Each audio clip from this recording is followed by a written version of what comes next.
9. We're a few minutes early. Wow, excuse me. Sorry about that. That's going to make a great intro. All right, let's see here. Let's check to see if our profiles and everything, God, listen to me. If our stream is coming through okay on our channels.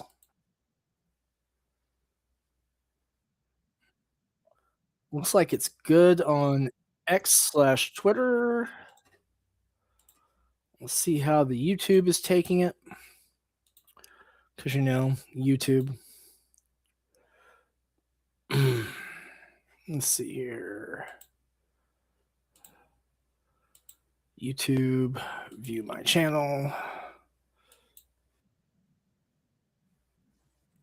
I'll tell you, the delay on these is pretty significant. What's up, Bixby? All right. Man, excuse me. Sorry about that. I was eating right before I got on. All right. Let's see here. I know it's really unprofessional to finish my dinner while we're doing this, but we got some things to talk about tonight. One of these is just come to my attention too, and it's about GenCon. So if you're not familiar, GenCon is the OG tabletop role-playing game convention, right?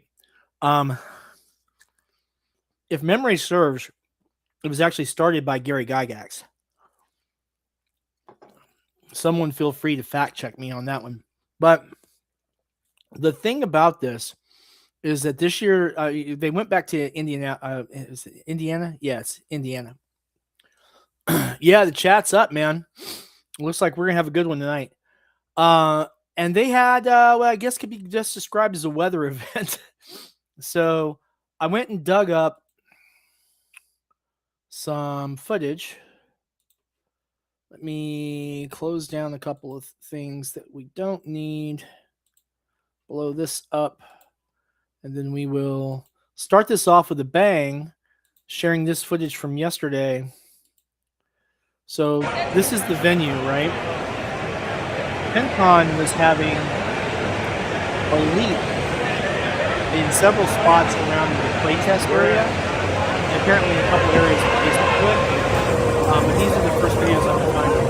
And so, as you can see, the people had to abandon the tables during the playtesting from there. I mean, it's just coming right down. You can see where it's following like beams of the roof, and then just at this particular spot, by this now I was not at GenCon. I said I just found out about this. Now, the only interviews I've seen so far to people who explain their stuff indicates that they didn't have to ask about it, but no one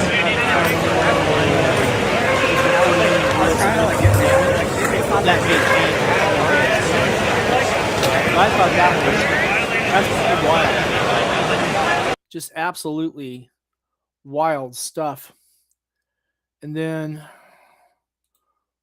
one of the other videos, and I think this is from the same general area. Not the same exact spot, but kind of the same general space. If I can actually get this to work, that would be great. I know, right? It just was apparently just pouring out of the ceiling.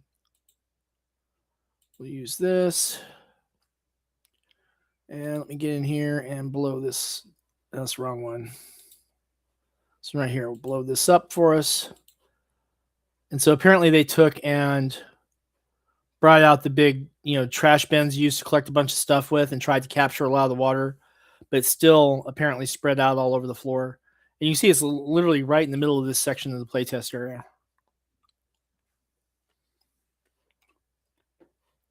That's really wild. And that's from the same section.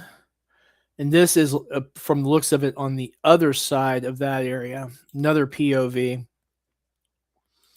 This is just wild, man. I mean, It is like the tabletop gaming convention. Man, back here. How much water there is. I mean, Absolute it's not chaos. far from where the vendors are. Look at this. This is from where it flowed out from in the lobby. Ladies and gentlemen. Oh my God! Look how much water there is. So much stuff. So this area back here, absolute chaos. Looks like the vendor area to me, and then the other areas were like the playtest areas that were adjacent. Ladies and gentlemen. Absolute insanity, man. I hope all the vendors are okay, and I hope all the people who were demoing their games and stuff, didn't suffer a lot of damage. That's just horrific. There is an opportunity for vendors to pick up insurance outside of going to cons. You can contact your local insurance agents and find insurance to cover loss in those events, those kind of events. It's usually a little pricey, but I mean, if you've got, like a lot of original art, or if you've got stuff that can't be replaced, certainly. And if you've got, honestly, I'd say if you've got more than $3,000, $4,000, $5,000 worth of stuff at your booth, that's probably a good idea. Remember, you can write it off on your taxes as a business expense, so that's something at least. Now, I have looked at that, and I think I'm going to start doing that more for conventions, because that scared the nuts off of me, right? That is just absolutely terrible. But huge shout out to everyone who's tuned in right now. It looks like we've got a couple of people on YouTube and a few people on Twitter/X. Good to see you guys tonight. Again, I am Sam Quentin, the founder and owner of Sinopa Publishing right here in Frankfort, Kentucky. We make comic books and role-playing games and cool stuff like that. And tonight we have a few things we're going to talk about. Obviously, we jumped off in the deep end with the current news on the GenCon thing. I was not there. This is stuff that I just found out about, so that was kind of a last-minute thing to try and nail down some video for. But a couple of the other things to talk about is, what's going on in my little corner of the world, and also talk to some of you guys what's going on in yours.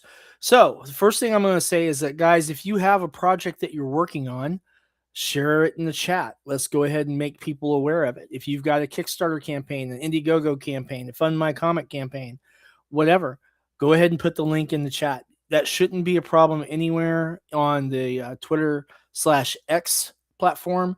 If you have trouble doing it on YouTube, let me know. We actually get a lot more traffic on Twitter than we do on YouTube right now, but hopefully one day we'll get better numbers. But we'll see. I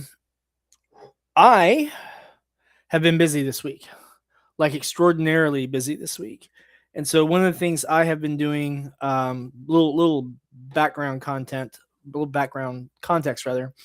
When we do crowdfunding campaigns, I order what some people would consider larger press runs, 1,500, 3,000, 4,000 something copies sometimes, right? Now, I inventory that here in my little apartment, and we use it for conventions. Everything's not used for fulfillment. We use it for conventions and appearances, book signings, stuff like that. And that's how we raise a lot of our money to get the lead up work done for coming projects. So very exciting stuff. And so what I've been doing the last few days, I got in a total of 3,000 bags and boards. Yeah, I know, right? And then I got in 20 short boxes and 5. Man, I thought I had it here. 1 second. And 5 of these really great. Let me get up and get this out of the way. These really great plastic comic boxes from BCW. Now, this one's empty. The other 4 I have already loaded out, and they are loaded out for quick use to pack up and go to conventions. My thinking on this is I'm using them primarily for conventions. And that's part of the effort I've been going through, is I'm going through and opening up inventory. The boxes from printers haven't been opened yet. Each product has a few boxes of that, except for Necroholic 2 and 3, which we are completely sold out of right now, which is really the suck. I really want to get some more of those books in. So Brian Lee and I are going to have a little meeting about that soon. Excuse me. But I have bagged and boarded this week 2,700 comics. And so basically going through, we're using it to kind of check our inventory levels, see what we need from our next big order from the printers, get stuff situated for coming convention appearances, things like that. And that kind of thing had me in the mindset about when I saw the whole thing at GenCon, like, oh crap, because yeah, man, I deal a lot in paper, comics, role-playing game books. We have a few things that aren't paper, right? Like t-shirts that we have, and then coffee mugs, stuff like that. But most everything we sell is a paper product. So the thought of having a roof leak come in and just dump gallons of water all over your table at a convention is absolutely horrifying. Just absolutely terrifying. Wouldn't want that on anybody. But going through all this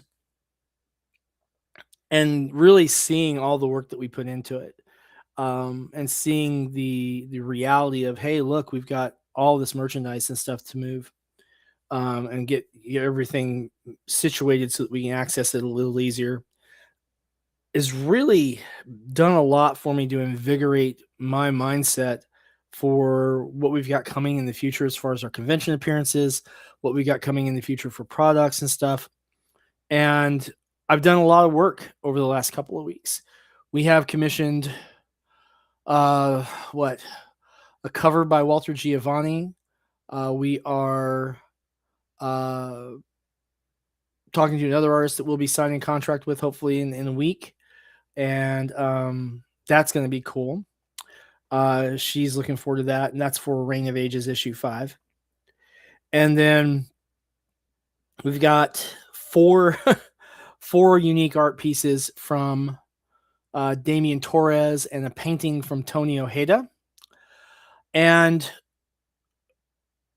some of that I want to go into this first issue of Art by Humans. And so Art by Humans got pushed back a little bit. We were originally scheduling to launch the Kickstarter campaign in the last week of July rather. It's August 2nd. Obviously we haven't done that. But I really, really want to get some additional content in there. And so having a lot of these in there, I think will make a huge, huge difference. That's Walter. Hey, Walter, what's up, man?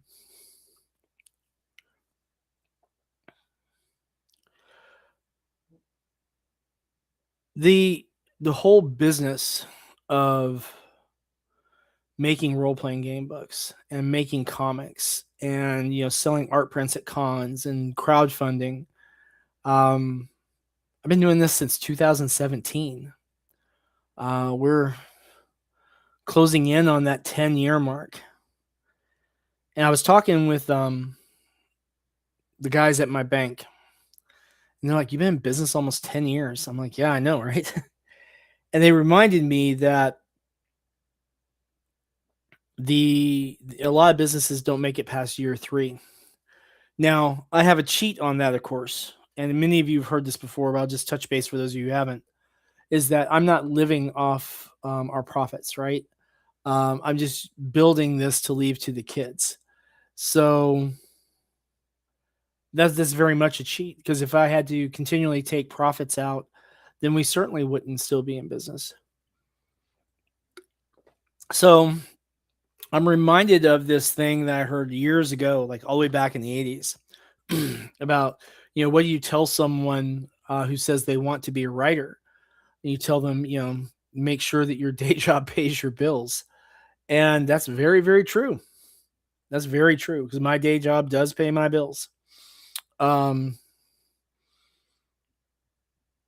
man, it's so thrilling, really, to be out here and making cool stuff.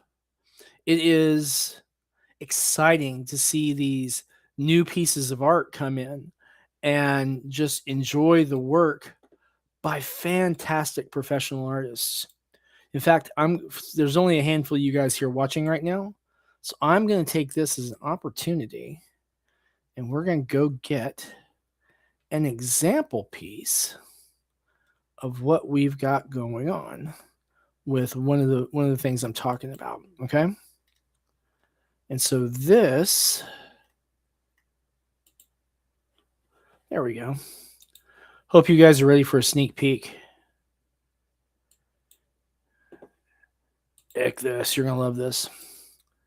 So folks, this is the inked line art for cover by Walter Giovanni of Red Sonja fame, for Reign of Ages issue 5. And I'll tell you guys, he did an absolutely magnificent job with this.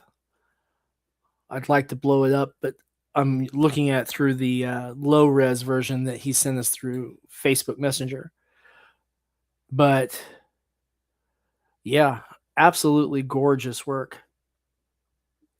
For those of you who are watching on your phone, thanks for joining us. Appreciate you.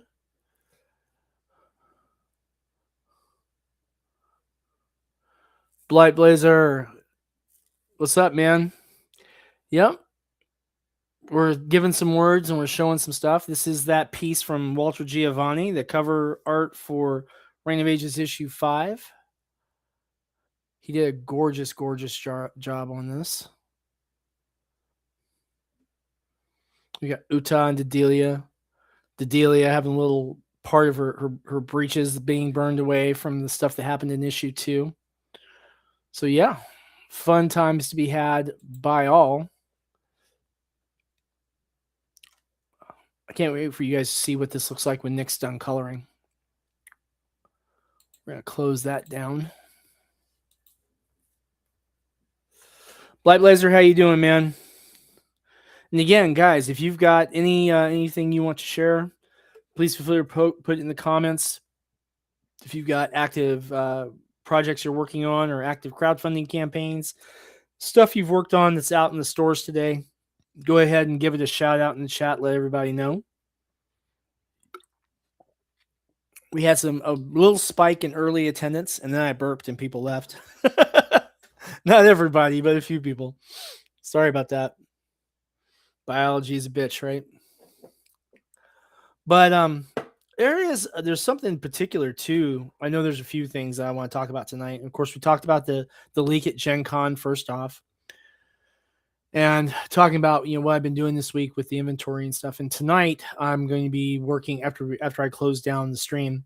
I'm going to be working on some touch up stuff and trying to finish cobbling together the final version of the Reign of Ages 5 script to get to Nick this week.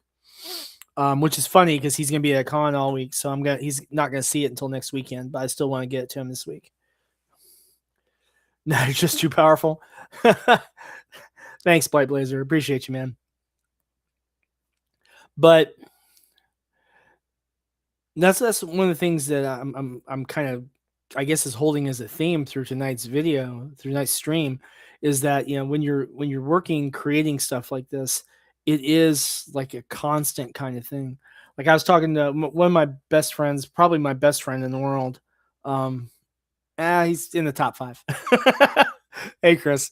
He had moved in next door to me a couple of years ago, and so we get to see each other, all the time. He's literally like right next to me, and he's always saying that I'm working all the time. But you kind of have to, you kind of have to,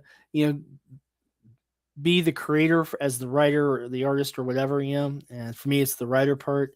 You've got to, make sure you're maintaining your calendar for when your deadline dates are.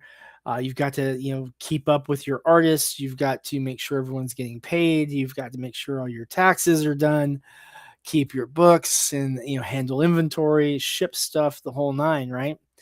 And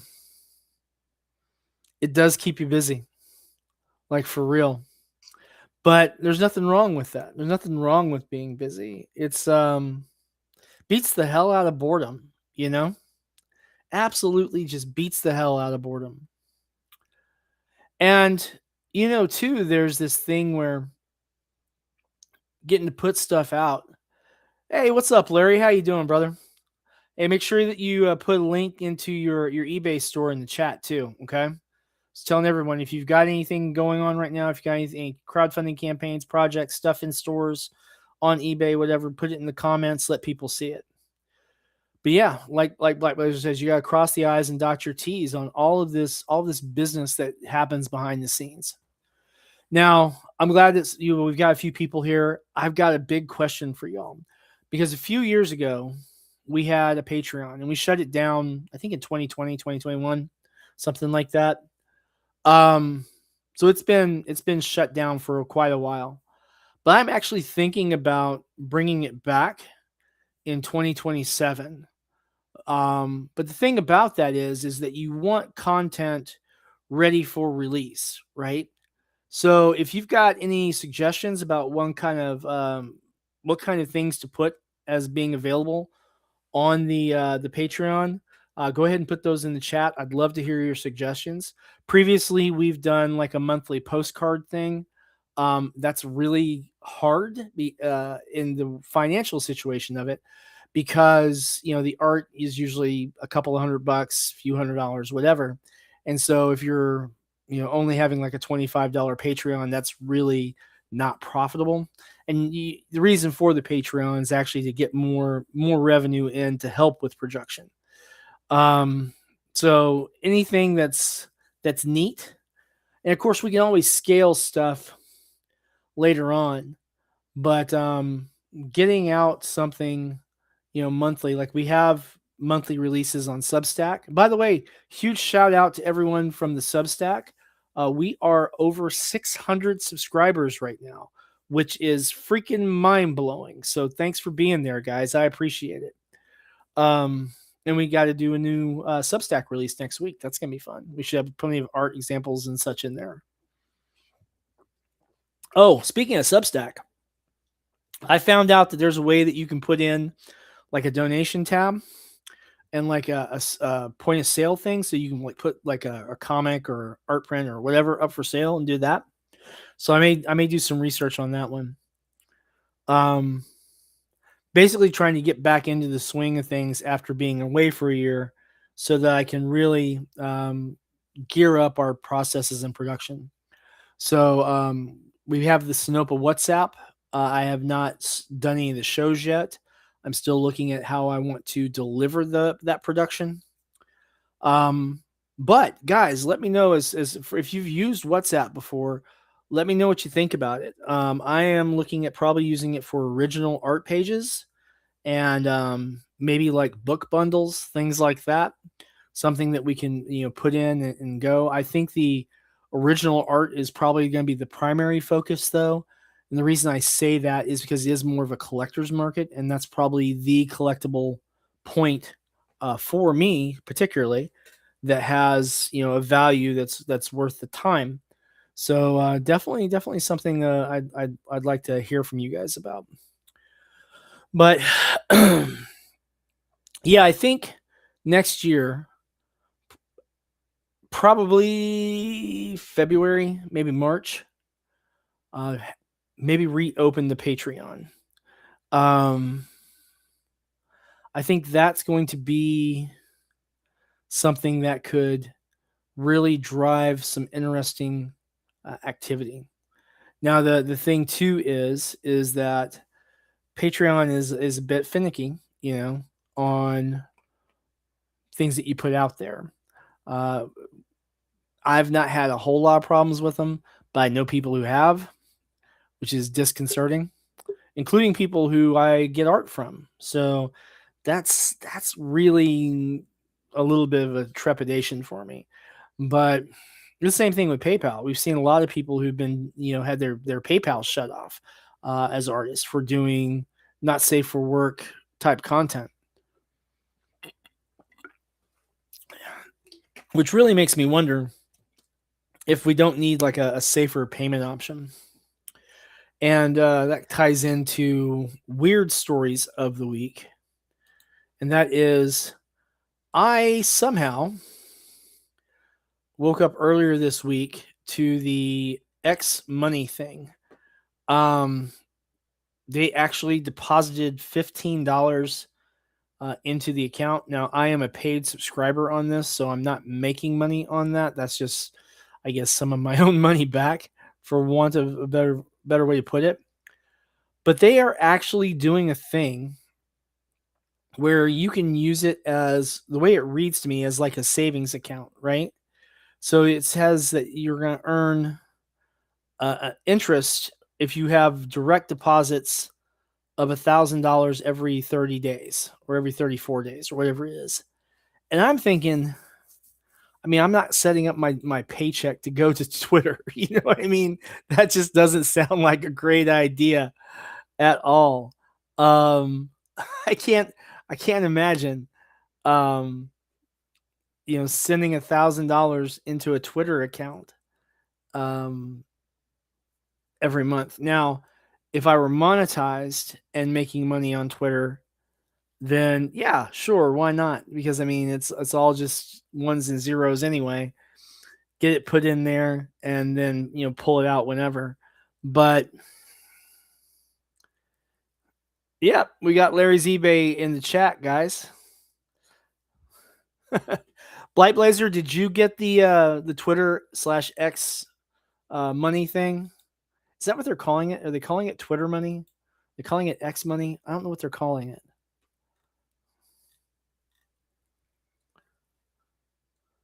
But there's also like a 4% thing for, I guess, for savings in here. Let me see what the information says. Your cash at work with our 4% APY.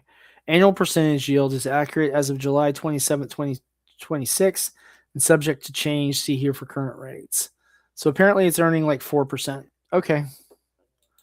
Cool, I guess.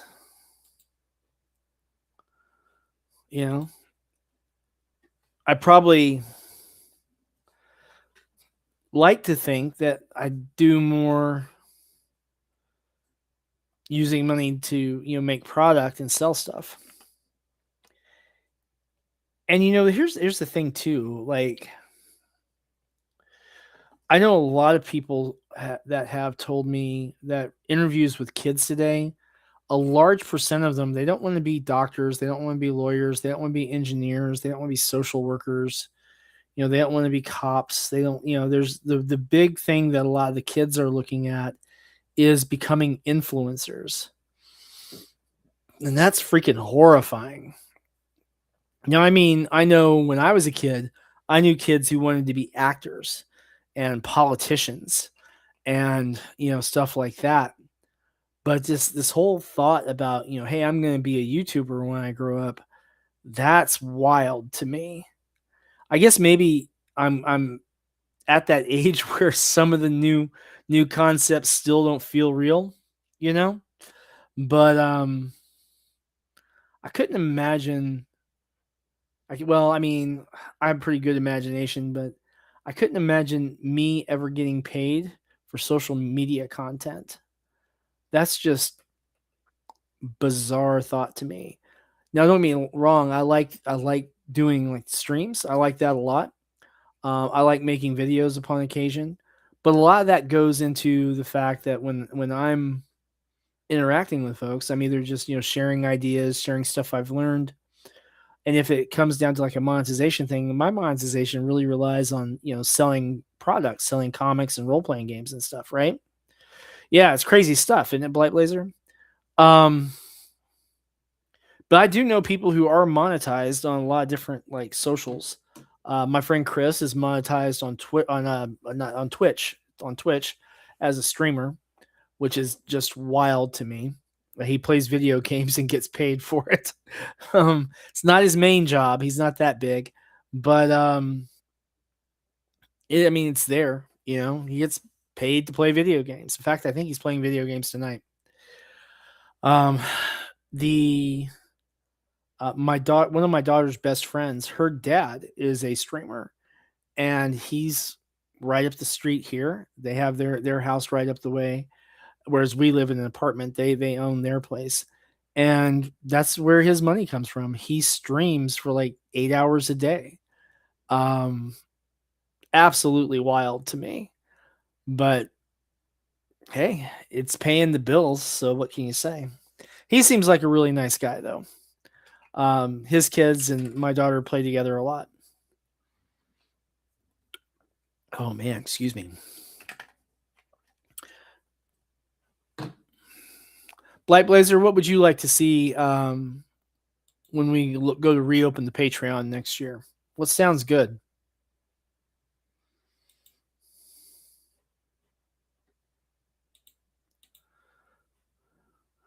Pulling this up. There we go. And we are at 1,733 followers on X/Twitter after the latest bot purge. I think I got most of them, so that's good. Gotta love that. And then, man, I can't believe we're already a half hour into this. That's crazy. So, like I said, when we used to run the Patreon, we had like the monthly release, and then when we had everything put together in a book, more Tibby's to grab. Blight Blazer, what do I need to do? Get like a mouse pad made? Those mouse pads that have the little boob bumps on them for resting your wrist on? I guess we could do that. Have you seen those? Let me see if I can find one. Wow, it's actually a frequent search. That's crazy. We'll go to Amazon because apparently they're on Amazon. All right, cool deal. So we'll check. This is so messed up. So this is what. Here you go, Blight Blazer. You'll get a kick out of this, man. This thing is so weird. Can you believe this? The world we live in, man. This is a mouse pad. And there's a lot of these things, man. Look at that.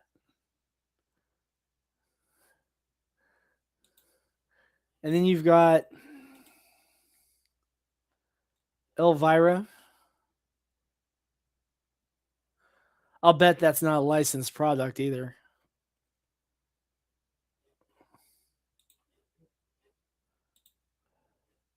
Faye Valentine.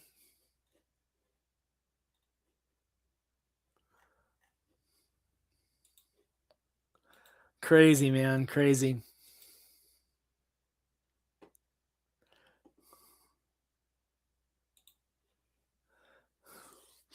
What do you think, Blight Blazer? Do we need a Tibby booby mouse pad? Is that what we need for the Patreon? Maybe I could get like a few of them made. I wonder if you can do that. Is there someplace that does that? That's a damn Blight Blazer. Look what you got me doing, man. Custom made booby mouse pad. They're called a 3D Opie and Boob Designs. Okay. Well, I'll be dipped. You can get them made custom. That's so freaking weird. That's so freaking weird, man. Yeah, apparently we can do it. Blight Blazer, what do you think, man? Would you want to pick up a Tibby mouse pad? Oh God, that would be wild. It would be wild, man. I wonder if there's. Let's see what we can do with that. Let's see. We'll go and grab some artwork real quick and see what this would look like. Because now it's got me wondering. Let's see here. Upload art file. Tibby and her time traveling psychedelic mushrooms. Let's go find the which one to use? It's a good question. Images for, let's see here.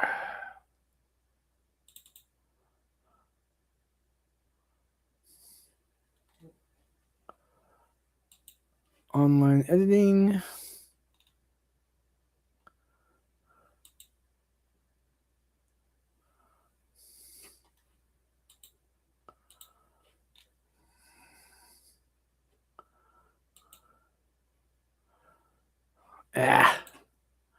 I'm gonna need some more work on that. I'll need to get a different art piece.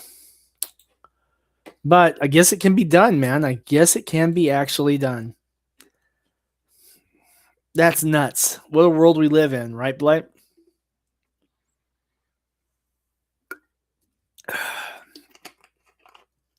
I guess what I could do is get like a dozen of them made and do like a monthly giveaway.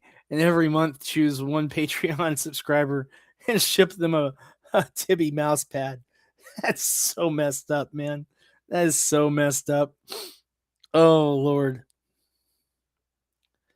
That's crazy.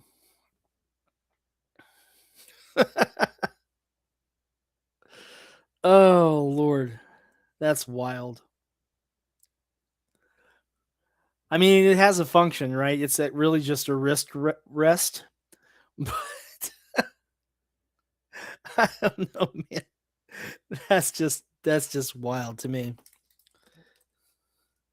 I guess we could take the 4th of July one and do that. I don't know. I think we'd have to have one that focused more on bigger bus line in order to make that work. For those of you just tuning in, we are actually talking about the wildest shit ever. I'm trying to turn this off. Sorry about that. I had so much. I turned off the volume, but this thing is still buzzing because, of course, people are trying to message me while I'm streaming. Hello to my brother Carlos. Yes, it is live at 9, buddy. We are live. That's something. Light Blazer, man, you got me rolling in my chair here, buddy. That's just so messed up. Oh, Lord. I wonder what let's see what Damian Torres thinks about that. If he's even up and about. Let's see. Damian Torres. Let's see. Hey, Damian. What do you think of a Tibby Opie mousepad?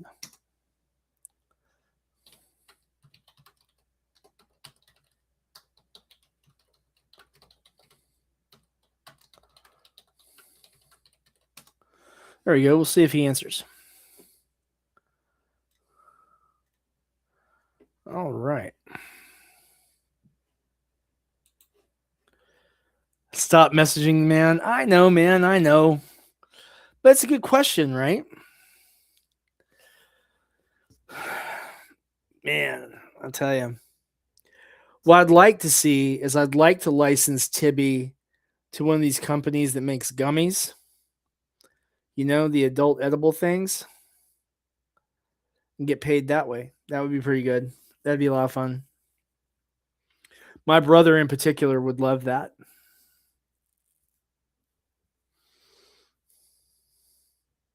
Yeah. Be neat. Blight Blazer, did you see the big plastic comic boxes that I got in? I only got in 5 because they're a little expensive. We're going to be using these for hauling stuff to conventions to help prevent stuff from being damaged in transit. And no, BCW did not sponsor me for this because why would they? But actually pretty good. I've got 4 of them full right now. When I get some more copies of Necroholic 2 and 3, they'll go in there, and then we'll have those ready to rock and roll to the next convention. But we got a lot of stuff coming from the next con. We'll have, we got new original art pieces coming in. Tibby and her time traveling gummies. Yeah. Yeah. I wonder if I could license those myself. But I can't sell them, so I'd have to license it out to someone else. Maybe put together a comic and sell the gummies and the comic as one unit. That could be fun. Guys, if you happen to know anyone I could reach out to about licensing that, don't put it in the chat. DM me. I want to keep that one close to the vest. Because, people like their gummies. Pete, if you're listening, man, definitely want your feedback on that. I think that could be fun. At least I think so. I was spraying out my the dust out of my computer earlier, and so my table's a little dust laden at the moment. Because I did that before I got online. I hadn't had a chance to wipe it off yet. So sorry if you guys see little dust motes floating around. We had to break out the canned air. Oh. But yeah, the some of the things we got coming up have really, really kind of starting to fall into place pretty quick. Like we're waiting on the pins to come in. I think they're coming in 2 weeks. I'll have to look at that and see, but I think it's in 2 weeks. So that should be pretty.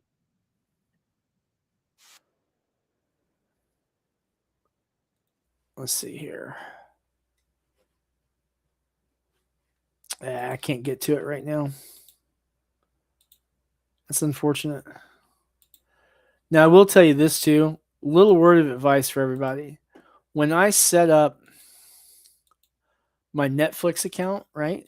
I have, mine, and I set it up because I had my kids were much littler at the time, much more little at the time, and so I set up my particular one and labeled it as Daddy. Right now, the problem with that is it's the primary account. So now when Netflix emails me something, it's always like, "Daddy, we found something you might want to see." It is the weirdest shit, man.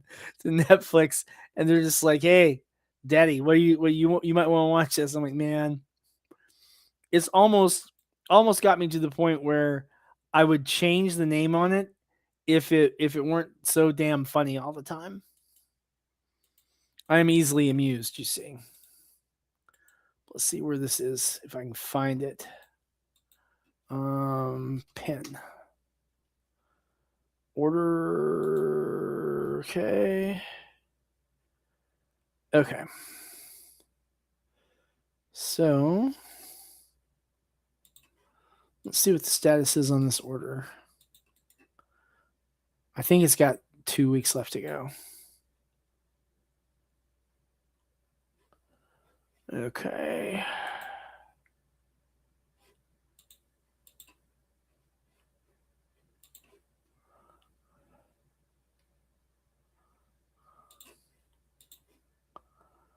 If we can get logged in.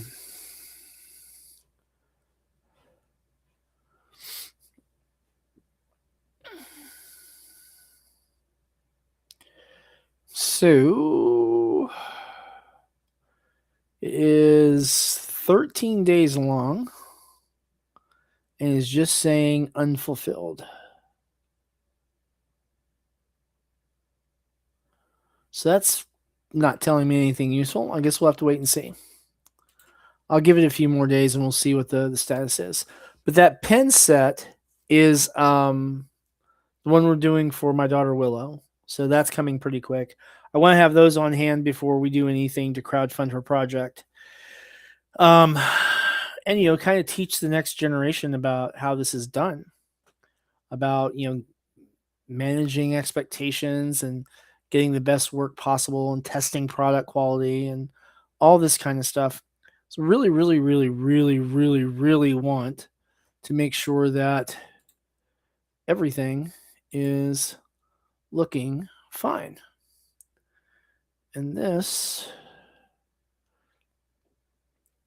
let's see here.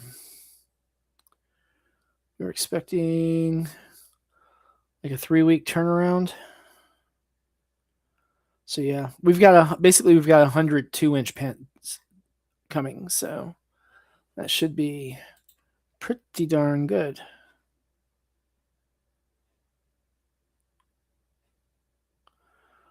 Ordered on the 20th. So yeah, 13 days. So we're about halfway there. So about 2 more weeks.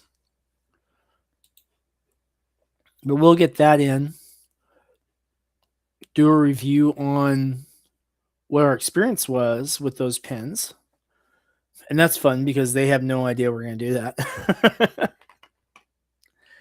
And then get ready for that campaign. And then in the meantime, I want to finish the formatting on the Q&A stuff from Art by Humans and just get everything ready to rock and roll. I think that's a good plan.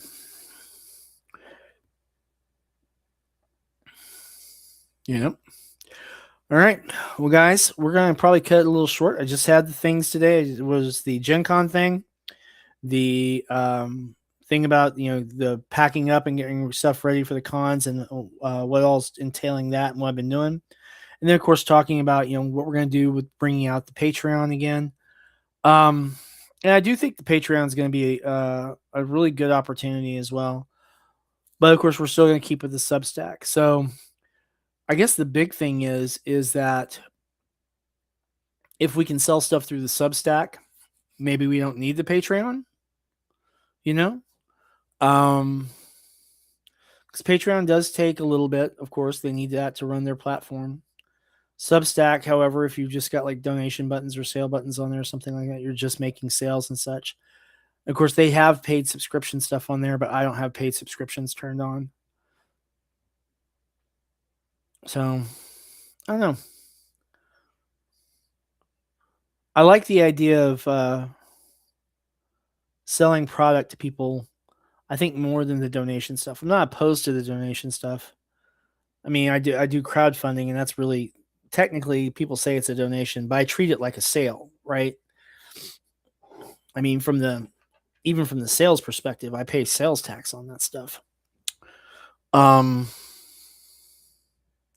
But I don't know. I just like to give people the best value I can. I think it's a good business practice. I think promise what you know you can deliver, and then over deliver on your promises. That creation of value, that sincerity with the people who are your customers, who are your supporters, the people who are believing in what you can deliver, quality production.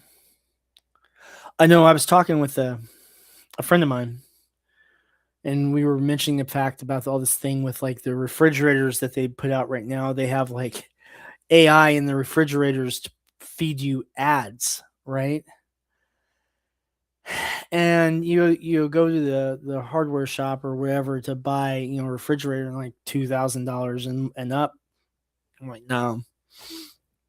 And they all look the same. They're all either stainless steel or they're white or peach or whatever. And I'm thinking, what happened to like something with like a little style? Like, I mean, it's just refrigerator 1950s.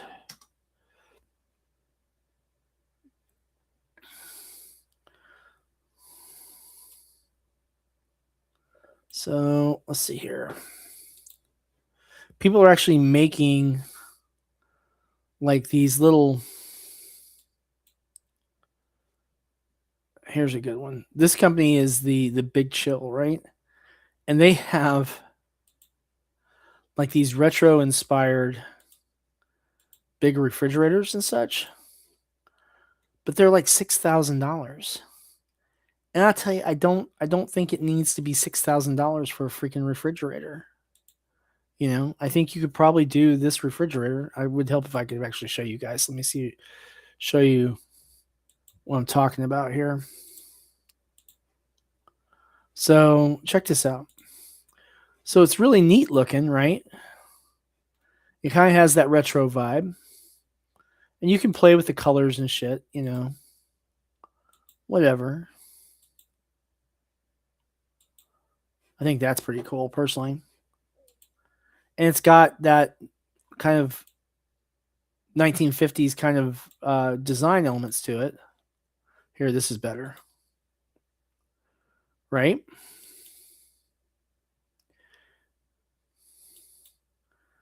And you know what you don't see?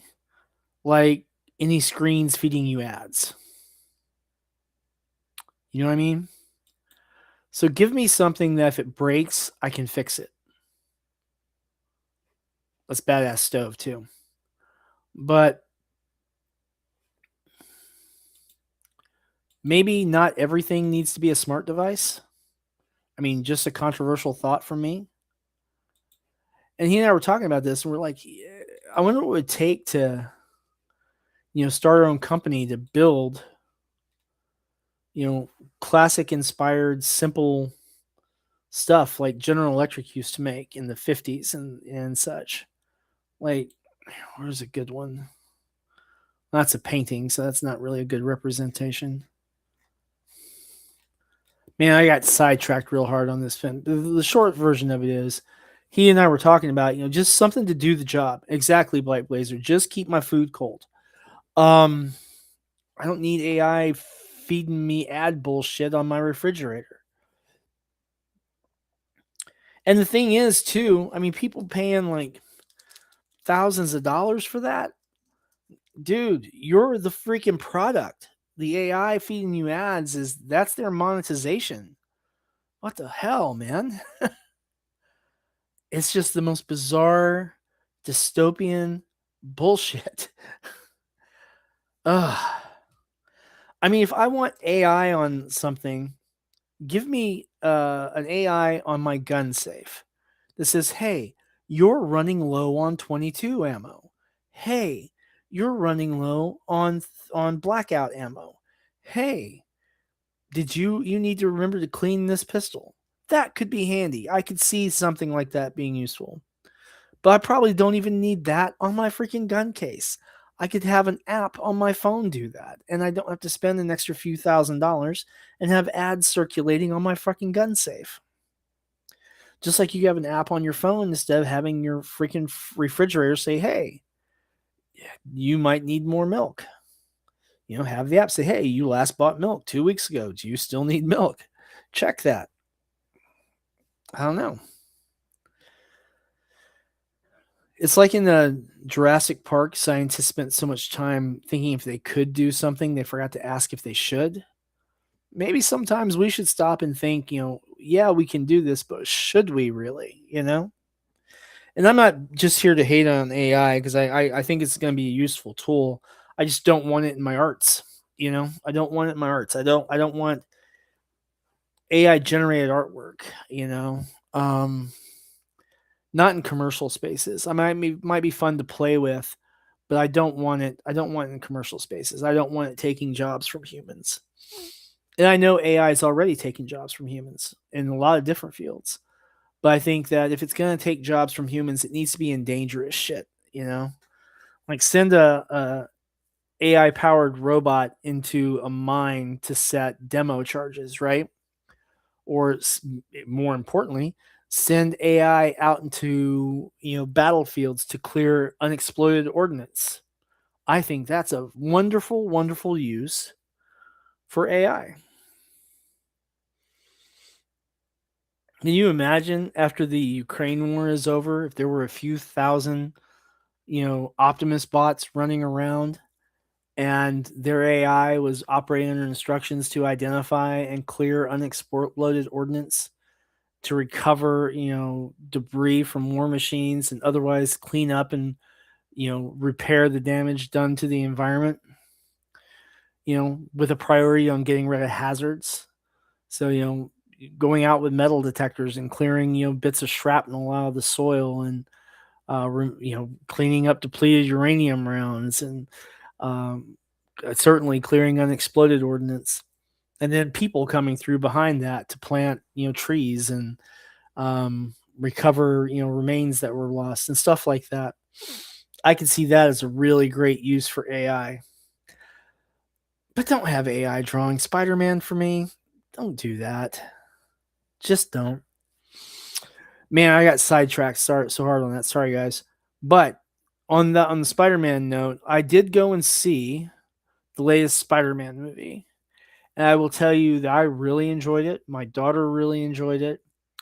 And I think that of the now four Tom Holland Spider-Man movies, I think this movie really showcased the main cast's acting abilities. They were far more proficient in their acting in this movie, in my opinion, than they had been in the previous ones. And they were still pretty good in those too. But in this particular movie, I think that their performances were far, far stronger. I was really, really impressed. I very much so enjoyed that movie. In fact, I would actually go see it again. And I might go take my brother to go see it because I think it's worth a second viewing. I think that's definitely a possibility. But what do you think, guys? Go ahead and make sure that you are following the account here wherever you're watching it, whether on YouTube or X/Twitter. Like and please do share this around. Remember, guys, if you've got an active project that you're working on about comics or role-playing games or a video game or board game, talk about it in the chat. If you've got an active Kickstarter campaign or your own online location where people can buy your comics, your games, go ahead and put that in the chat. We want to lift up everyone's experience and bring people's work to the attention of other folks. We don't want a world, I think, where just one or two companies control our entertainment. We need to have a world where we have these artisan companies like Sinopa Publishing, for example, my own, where we're making cool stuff for cool people. And that's, I think that's a good place to call it a night. So, guys, remember, wherever you are, please make sure you're taking good care of yourself. Please do stay hydrated. Take any medications you're supposed to take responsibly. Look after yourselves and your loved ones. And remember, in a world where you can choose to be anything, please choose to be kind. Again, I'm Sam Quentin with Sinopa Publishing right here in Frankfort, Kentucky. Thank you very much. We'll see you next Sunday, live at 9. That's right, Black Blazer. If you can choose to be anything, choose to be kind. That's my man.